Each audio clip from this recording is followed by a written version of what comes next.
आप देख रहे हैं देश लाइव, देश की आवाज।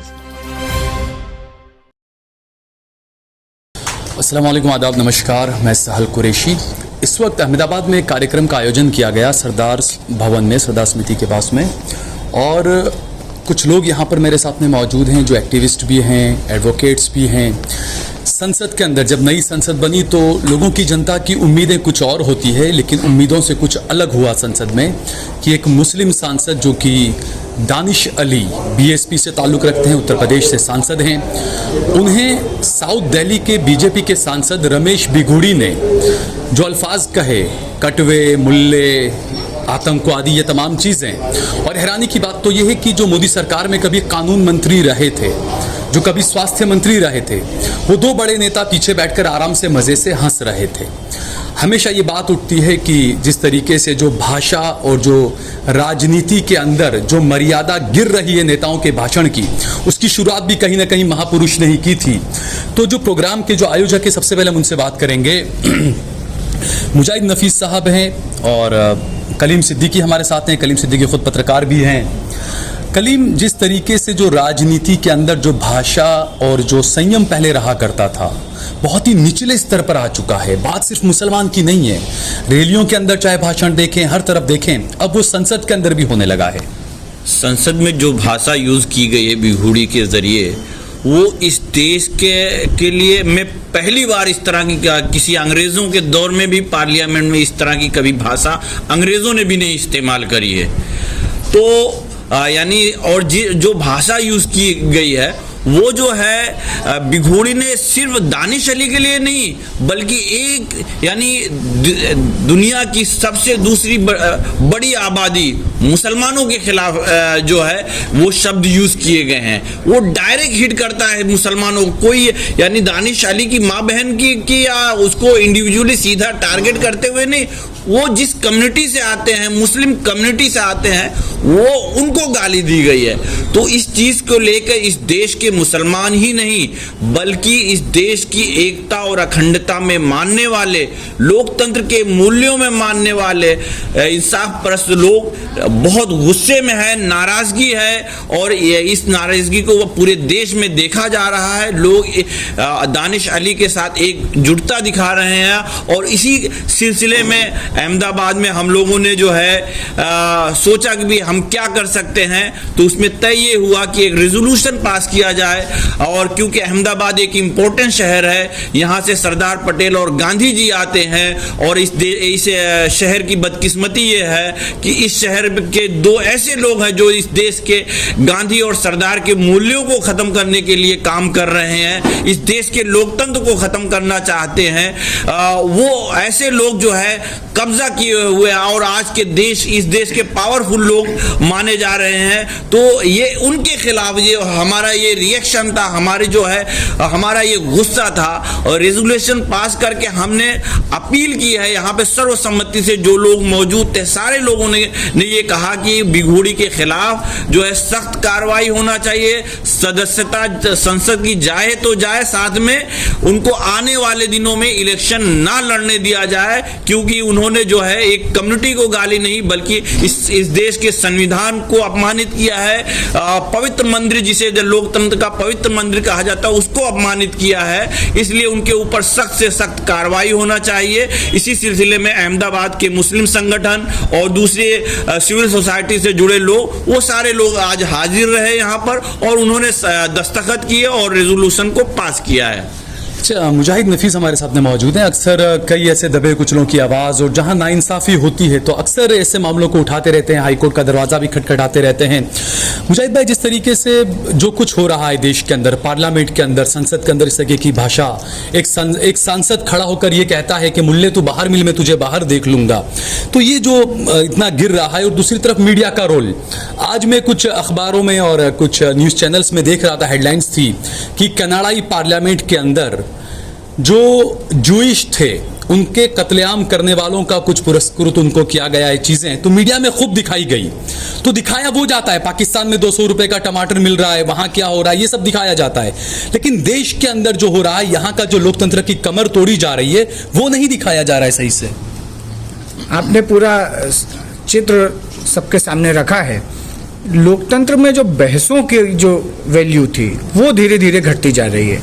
अगर आप पिछले 10 साल में लोकसभा में हुई बहसों को अगर आप देखें तो आपको शायद नहीं मिलेगा कि उन बहसों के आधार पर आप किसी देश में के दुनिया के किसी दूसरे देश में जाकर अपनी संसद के बारे में ये गर्व से कह सकें। जबकि यही संसद, अगर हम इसके कॉन्स्टिट्यूट असेंबली की बहसों को पढ़ें या देखें या सुनें, तब आपको लगेगा कि किस तरह के सांसदों के विचार थे कि ये देश किस तरह से गरीबी मुक्त हो, गरीब कमज़ोर की कैसे आवाज़ बने, लोगों को कैसे फ़ायदा पहुंचाया जाए और लोगों को हाशिए से कैसे मुख्य धारा में लाया जाए। आज तो ये बहस ख़त्म हो गई है और इस बात की होड़ लगी है कि किस तरह से दबे कुचले पिछले अल्पसंख्यकों को और कुचला जाए और उनको इस बहस की धारा से ही हटा दिया जाए। ये उसकी कड़ी का एक लॉन्ग टर्म नमूना है। हमने देखा कि 2014 में जब ये सरकार सत्ता में आई तो किस तरह से सड़क के ऊपर हिंसाएं बढ़ी और वो हिंसा इतनी हो गई कि कुछ इलाकों से निकलते हुए लोगों को डर लगने लगा।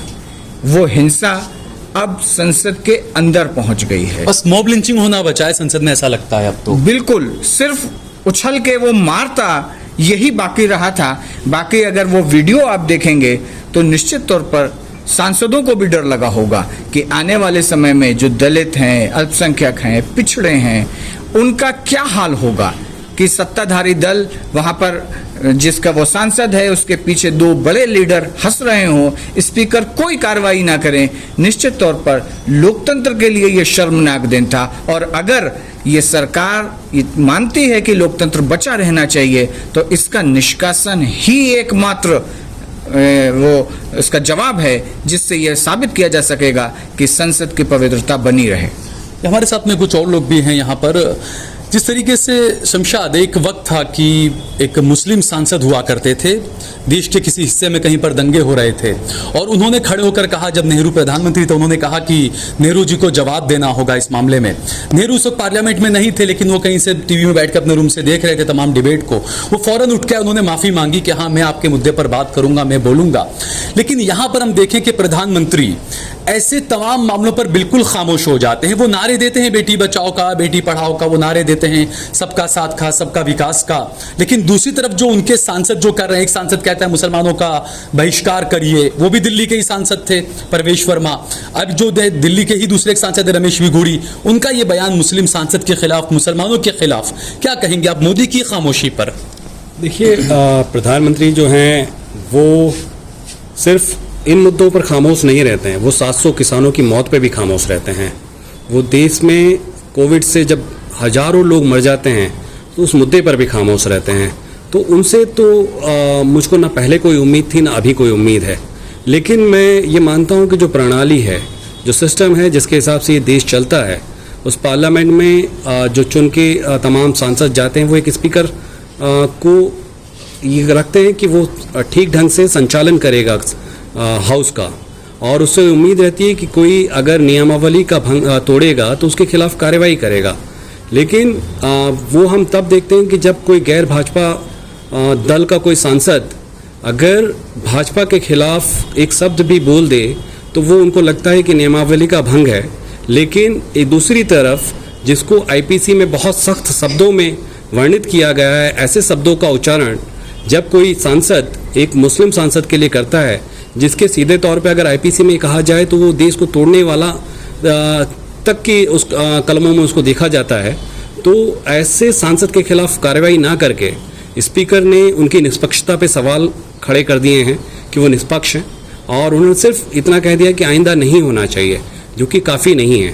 तो आज हम सभी उम्मीद करते हैं कि देश में जो संसद है उसको बचाना होगा, क्योंकि संसद जो है वो लोगों के द्वारा ही चुनी गई है और लोगों के लिए है। तो अगर आप उस संसद को ख़त्म कर देना चाह रहे हैं, उसकी आत्मा को ख़त्म कर देना चाह रहे हैं, उसकी रूह को ख़त्म कर देना चाह रहे हैं, तो आप संविधान को ख़त्म करने की तरफ आगे बढ़ रहे हैं। अगर इस तरह की बातों का एक्सेप्टेंस होने लगा तो ये हो जाएगा कि देश में कानून और नियमों की कोई वैल्यू नहीं है, संसद की कोई वैल्यू नहीं है। यहाँ पर यही गुंडा छाप भाषा का इस्तेमाल होगा और ये कहा जाएगा कि अगर कोई दूसरी विचारधारा को मानने वाला इंसान है तो उसकी यहाँ पर इस देश में कोई जगह नहीं है। ठीक है, स्वाति हमारे साथ में है। स्वाति गोस्वामी, जिस तरीके से जो भाषा का इस्तेमाल हो रहा है और ख़ासकर मुस्लिम और अल्पसंख्यकों के खिलाफ जिस भाषा का इस्तेमाल हो रहा है, आप एक हिंदू हैं, आप हिंदू परिवार से आती हैं, क्या आपको कभी शर्मिंदगी महसूस होती है कि हिंदुत्व को कितना बदनाम किया जा रहा है ऐसे नामों को लेकर, इस तरह के कामों को लेकर, इस तरह की भाषा को लेकर? सिर्फ हिंदुत्व को ही नहीं, पूरी इंसानियत के लिए काफ़ी शर्मनाक घटना है। और ये सिर्फ संसद की नहीं, देश की और इंसानियत की भी मर्यादा को बिल्कुल ख़त्म करने का एक प्रतीक है। और मतलब हर चीज़ लीडरशिप से ही शुरू होती है ना, तो ये क्या उदाहरण सेट कर रहे हैं देश के लिए, जो कि जिसके हम छोटे छोटे भागों में और बड़े भागों में भी शुरुआत से देखते ही आ रहे हैं 2014 से और या फिर 2002 से। पर मैं सरकार के साथ साथ देश की जनता से भी ये कहना चाहूँगी कि शुरू में भले ही उन्होंने 2013 से जो कैंपेन के लिए विकास के वादों को सपोर्ट करने की जो झूठी उनकी नफरत भरी सोच थी, उसके हिसाब से भले ही वो अब तक मतदान देते हों, पर अब कम से कम वो ये झूठ नहीं बोल सकते क्योंकि सब कुछ बिल्कुल सफ़ेदी की तरह उनके सामने है। तो ये नाटक उन्हें बंद कर देना चाहिए, जो वो झूठ बोलते हैं कि वो क्यों इस सरकार को सपोर्ट करते हैं। और जो विभाजन करने में सफलता प्राप्त हुई है और वो अगर भविष्य के बारे में सोचते हैं और अब वो अपने बच्चों को क्या दिखा रहे हैं और समाज किस तरीके का समाज बना रहे हैं, थोड़ा सा भी अगर सोच हो तो ये चीज़ हमें 2024 में दिखनी चाहिए। और दोनों से अपील है मेरी, संसद से भी, सारे नेताओं से भी, भाजपा सरकार से भी और देश के वासियों से भी, कि इसके लिए अब सब कुछ सिर्फ हमें ही अपने हाथ में लेना पड़ेगा। सरकार से तो हम कोई उम्मीद नहीं कर सकती, हमने संसद में भी देख लिया है। ठीक है, बहुत बहुत शुक्रिया। हाजी भाई हमारे साथ में मौजूद हैं, कांग्रेस के काउंसिलर हैं। हाजी भाई, आप खुद भी एक चुने हुए प्रतिनिधि हैं, क्योंकि चाहे सांसद हो, चाहे काउंसिलर हो, चाहे विधायक हो, चुना हुआ जो प्रतिनिधि होता है जब चुनकर बैठता है हाउस में, चाहे वो विधानसभा में बैठे, म्यूनसिपालिटी में या संसद के अंदर, उसके साथ में जब ऐसी भाषा उसके सामने बोली जाए सत्ता पक्ष की तरफ से, क्या महसूस करता है, आपको क्या लगता है? और खासकर तब जब आप एक उस समुदाय से आते हो जिसके साथ में सबसे ज़्यादा जिसको दबाया जा रहा है, जिसके खिलाफ सबसे ज़्यादा नफरत को उभारा जा रहा है देश के नौजवानों के अंदर। आज दानिश अली एक भारतीय नागरिक है और बहुजन समाज से वो चुनाव जीत के आए हैं और साथ ही साथ ये भी कहा जाएगा भारतीय नागरिक होने के नाते वो संसद में वो जीत के आए हैं। आज दानिश अली और मुस्लिम समाज पे ये हमला नहीं है, समग्र भारत के तमाम नागरिकों पर हमला है। और साथ ही साथ संसदीय भाषा होना चाहिए। एक गैर संसदीय भाषा बोलना, सबसे पहले तो उनको वहीं न वहीं सस्पेंड किया जाए, उसी वक्त उनको संसद में उनको सस्पेंड करना चाहिए और उन पे कानूनी कार्यवाही होना चाहिए। आज देश को जोड़ना एक संसद का एक फर्ज बनता है और जब जीतते हैं, जब हम शपथ लेते हैं, तमाम देशवासी मेरे भाई हैं, हम उनकी सुरक्षा और सबकी बात करेंगे, एक नए विश्वास की बात करेंगे। लेकिन यहाँ अविश्वास हो रहा है, हिंदू मुस्लिम, इंडिया पाकिस्तान, किसी न किसी तरह से इन्होंने जितने वादे दिए वो वादों में नाकामयाब हुए हैं। और नाकामयाबी छुपाने के लिए सिर्फ देश में दंगे फैलानी, अशांति पैदा करने की ये कोशिश हो रही है।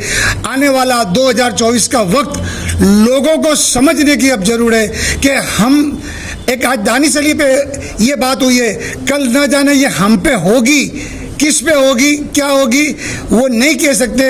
हम सबको अब जागरूक होने की ज़रूरत है और देशवासी आने वाले वक्त में एक नया राष्ट्र का निर्माण करना है, एक विकास का निर्माण करना है, इसलिए सबको तत्पर होना है, नहीं कि हमको देश का विनाश करना है। ठीक है जी, बहुत बहुत शुक्रिया। तो यहाँ पर हम देखें, क्योंकि ये बहुत अच्छा एक शेर था कि छत टपकती थी मगर नींद तो आती थी, बहुत रोया हूँ आज मैं नए घर में बैठकर पुराने को याद करके। जब नई संसद बनी तो हमने देखा कि वो राजाशाही वाला डंडा नुमा ले जाकर वहाँ पे रखा गया और संविधान को बाद में ले जाया गया। तो वहीं देश को एक मैसेज दे दिया गया था कि यहाँ हमारा डंडा चलने वाला है, यहाँ संविधान चलने वाला नहीं है, हम मनुस्मृति को मानने वाले लोग हैं। ये एक मैसेज देने की कोशिश की थी, लेकिन उस वक्त भी लोग खामोश रहे। तो जब तक सड़कों पर उतरकर आप विरोध प्रदर्शन नहीं करेंगे, तब तक यकीन मानिए कि अगला नंबर आपका, आपके पड़ोसी का, आपके आगे पीछे का सबका आता रहेगा।